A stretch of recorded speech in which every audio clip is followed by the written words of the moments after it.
হেই, কি অবস্থা সবার? সো আজকে আমি আলোচনা করব একটা গুরুত্বপূর্ণ বিষয় নিয়ে, যেটা নিয়ে এর আগে আমি কখনো আলোচনা করিনি, বা এটা নিয়ে আসলে মানুষজন আলোচনা করতে চায় না, আসলে কেন জানি না। বাট আমি যেহেতু মেন্টর হিসেবে কাজ করি, আমি অনেকের সাথে এটা নিয়ে আলোচনা করি এবং তাদের এই প্রবলেম থেকে বের হইতে সাহায্য করি। সো আমি চাইলাম তোমরা যারা আমাকে ফলো করো তাদেরকে এগুলা নিয়ে আসলে কাউন্সিলিং করা যায়। আচ্ছা, বিষয়টা হচ্ছে যে ভাইয়া, অনেকেই দেখা যাচ্ছে যে অ্যাডাল্টিভ জিনিসের প্রতি অনেক বেশি আসক্ত হয়ে গেছে, তাই না? যেহেতু এখন সহজলভ্য হয়ে গেছে সব কিছু, একটা ইন্টারনেটওয়ালা ফোন থাকলেই তুমি নানানভাবে নানান জিনিস দেখতে পারো, যেটা আমাদের এই বয়সে দেখা উচিত না।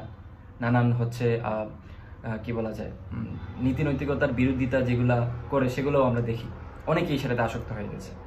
তো আমি তোমাদেরকে এই জায়গায় বলবো যে আমাদের যারা পড়াশোনা করতেছি, আমরা শুধু পড়াশোনা স্টুডেন্টদের জন্য আমি বলবো, যারা পড়াশোনা করতেছি তাদের কিন্তু পড়াশোনার মধ্যে ফোকাস থাকাটা একটা বড় একটা ব্যাপার। তো নানান অ্যাডাল্টিভ জিনিসের প্রতি আসক্ত হওয়ার কারণে দেখা যায় যে আমাদের মেন্টাল হেলথটা এমন পরিমাণ বিঘ্নিত হয়ে যায় যে সে আসলে কোনোভাবেই কামব্যাক করে পড়াশোনার মধ্যে সময় দিতে পারে না পর্যাপ্ত। জিনিসটা আমি একটু ভাঙাই বলি। ধরো আমাদের মানুষের ব্রেইন কিভাবে কাজ করে। মানুষের ব্রেইন হচ্ছে এমন একটা মানে ফাংশন এটার মধ্যে সেট করা যে সে খুব তাড়াতাড়ি এন্টারটেইন হইতে চায়। হ্যাঁ, অর্থাৎ আনন্দিত হইতে চায়।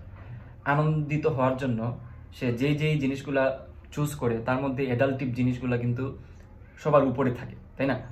এই জন্য দেখবা যে তোমার অনেকেই হচ্ছে যখন ইউটিউবে ঢুকে কিংবা ফেসবুকে ঢুকে, তখন তার বেশিরভাগ দেখা জিনিস হচ্ছে অ্যাডাল্টিভ। হ্যাঁ, আমাদের ইয়ং জেনারেশন যারা আছে তাদের। তো এটা একটা বড় সমস্যা। অনেকেই আসলে দেখা যায় যে অনেক বেশি আসক্ত হয়ে গেছে মাস্টারবেশনে, এবং অনেকে দেখা যাচ্ছে যে পর্ণ আসক্তি হয়ে যাচ্ছে। তো এই জিনিসগুলা সে প্রতিদিন দেখতে দেখতে কিন্তু তার মেন্টাল হেলথের 12টা বাজায় দিচ্ছে। মানুষের ব্রেইনে যদি মানে বেশি পরিমাণে ডোপামিন হরমোন নিঃসৃত হয়, তাহলে সেটা অনেকটাই ড্রাগের মতো কাজ করে, তাই না? যারা হিরোইন কিংবা যারা গাঁজা খায় কিংবা যারা ড্রাগ আসক্ত, তারা কিন্তু যখন ওই ড্রাগটা না পায় তখন কিন্তু সে স্বাভাবিক বিহেভ করে না, এবং সে বেশিরভাগ সময় কিন্তু ওই ড্রাগ নিয়ে থাকতে চায়। তো এটাও এক রকমের ড্রাগের মতোই। এটা তুমি সায়েন্সের যে বিষয়টা, এটা তোমরা একটু ইন্টারনেটে ঘাটাঘাটি করলে বুঝতে পারবা যে এটা নিয়ে অনেক বেশি গবেষণা হয়েছে যে এই অ্যাডাল্টিভ জিনিস প্রতি যারা আসক্ত, তারা কিন্তু ড্রাগ ডিলার মতোই কাজ করে। হ্যাঁ, অর্থাৎ তারা সঠিক সময় যদি ওই জিনিসটা না পায় কিংবা ওই জিনিসটা দেখতে না পারে, তাহলে কিন্তু তারা ওই ড্রাগ না পেলে যেমন বিহেভ করে, সেও কিন্তু সেরকম বিহেভ করে। তেমন একটা কঠিন জায়গায় পড়াশোনার মধ্যে ফোকাস থাকাটা বিরাট একটা চ্যালেঞ্জিং বিষয়। তো আমি তোমাদেরকে কয়েকটা পয়েন্ট বলবো যে এইগুলা যদি মেনে চলো, তাহলে কিন্তু তুমি সহজেই ওই জিনিসগুলা থেকে নিজেকে বের করে নিয়ে আসতে পারবা। প্রথম বিষয় হচ্ছে নিজেকে ব্যস্ত রাখা। মানুষের ব্রেন যখনই ফ্রি হয়ে যায়, যখন সে অনেক বেশি ফ্রি ফিল করে, তখন কিন্তু এখানে শয়তানে নানানভাবে কুরচনা দেয়। সে তখন দেখা যায় যে কেউ নাই, সে তার যে ওই বোরিং টাইমটা সে খারাপ জিনিস দেখে সময় নষ্ট করে, এবং সে বুঝতেই পারে না যে ওই খারাপ জিনিস কখন তার আসক্ত হতে পরিণত হয়ে যায়। হ্যাঁ, গেম আসক্ত কিন্তু সেম একটা বিষয়। তো যে কোনো আসক্ত, তোমরা বুঝতে পারতেছো আমি কি নিয়ে আলোচনা করতেছি। সো এটার জন্য নিজেকে অনেক বেশি ব্যস্ত রাখা উচিত। ফ্যামিলিতে সময় দেওয়া একটা বিষয়, তারপর যে কোনো কাজে ব্যস্ত রাখা, হইতে পারে সেটা পড়াশোনাতে সময় বেশি দেওয়া। এখন ভাইয়া পড়াশোনাতে তো কামব্যাক করতে পারতেছি না, ওইগুলো তো আমাকে আসক্তিতে পরিণত করে দিছে।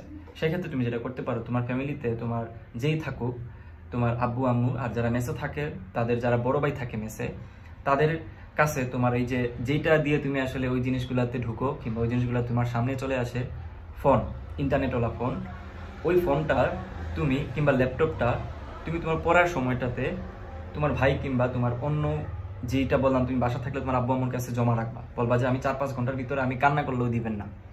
ওই 4-5 ঘন্টা তুমি পড়াশোনা করো, যাই করো, অন্তত তুমি ফোন ছাড়া থাকার চেষ্টা করবা। এইভাবে যদি তুমি প্রতিদিন করতে পারো, প্রতিদিন যদি একটা সার্টেন টাইম যদি তুমি ফোন ছাড়া নিজেকে রাখতে পারো এবং একটা যে কোনো অন্য কোনো কাজে ব্যস্ত রাখতে পারো, তাহলে কিন্তু তুমি আস্তে আস্তে করে ওই জিনিসটা থেকে বের হয়ে আসতে পারবা। আরেকটা ব্যাপার হচ্ছে ধর্মীয় যে ব্যাপারটা। তোমরা যদি অনেক বেশি ধার্মিকতার যে বিষয়টা যদি একটু হইলেও মেনে চলো, ধর্মের বিষয়টা যদি একটু মাইনে চলো, আমি জানি আমরা সবাই প্র্যাকটিক্যাল মুসলিম না, বা অন্য ধর্মে যারা আছে তারাও ওই ধর্মের প্র্যাকটিক্যাল না, বাট আমাদের কিছু বেসিক জিনিস সবার জানা থাকা উচিত। যেমন নীতি নৈতিকতার বিষয়টা কিন্তু সব ধর্মে সেম। সো আমাদের ওই ধর্মের বিষয়টা মাইনে চলা উচিত। মুসলমান হইলে নামাজ কালাম করা উচিত, এবং ওই নামাজ কালামের বিষয়টা তো সাথে আসেই, সাথে আমাদের ইসলাম ধর্ম ওই জিনিসগুলোর জন্য কি কি বলছে বা এগুলো আদৌ আমাদের জন্য ঠিক কিনা, ওই জিনিসটা একটু তোমরা স্টাডি করবা, তাইলে কিন্তু মাথার মধ্যে একটা সিগন্যাল থাকবে যে আমাদের ধর্মে এই জিনিসটা নিষেধ আছে। তাহলে তোমাদের হচ্ছে কি ডিপ্রেশনে পড়লেও তোমরা অন্তত ওই জিনিসটা মাথায় রাখবা যে আসলে তুমি যা করতেছো ঠিক করতেছো না, তাই না? এটা একটা বিষয়। আরেকটা বিষয় যদি আমি বলি যে তুমি এই ফোনের যে বিভিন্ন সাইট আছে ওই সাইটগুলা একদম ব্লক করে রাখবা। যে সাইটগুলোতে তোমরা আসলে বেশি সময় কাটাও, যেগুলো অ্যাডাল্টিভ সাইট যেগুলোকে বলে, ব্লক করে রাখবা। ফোনে বিভিন্ন ব্লকের অপশন আছে, অনেক অ্যাপস আছে যেগুলো ব্লক করে রাখা যায়, তুমি ওই জিনিসগুলো ব্লক করে রাখবা।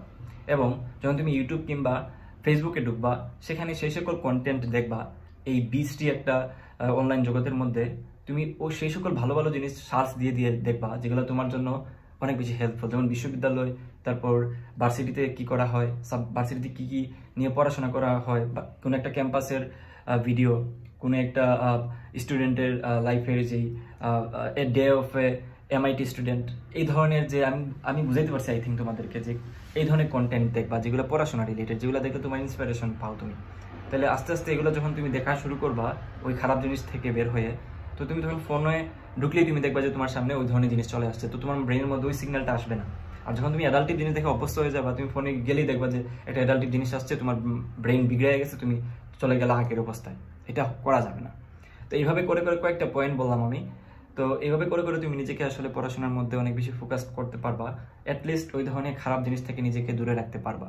হ্যাঁ, মানুষের ব্রেইনের যে ফাংশন সেটা আসলে অনেক বেশি জটিল একটা জিনিস, কিন্তু যারা কন্ট্রোল করতে পারে তারাই শেষ পর্যন্ত টিকে থাকে, তারাই ভালো করে। সো তুমি তোমার কন্ট্রোলটা নিজের হাতে নিয়ে আসো, এমন যাতে না হয় যে তোমাকে অন্য কিছু তোমাকে চালাচ্ছে। না, তুমি তোমার নিজেকে চালাবা, নিজেকে তুমি যেটা বলবো ওইটাই করবা। কোনো একটা সাইট কিংবা কোনো একটা আসক্তির জায়গা তোমাকে টান দিয়ে ওখানে নিয়ে যাবে, তুমি ওখান থেকে ফিরত আসতে পারবে না, এটা আসলে সম্ভব না। এটা তোমাকে অনেক বেশি অন্ধকারের দিকে টেনে নিয়ে যাবে, তোমার লাইফটাকে অনেক বেশি রিস্কে নিয়ে যাবে। সো এটা করা যাবে না। সো দ্যাটস ওভারঅল, সবার জন্য শুভকামনা থাকলো। আল্লাহ হাফেজ।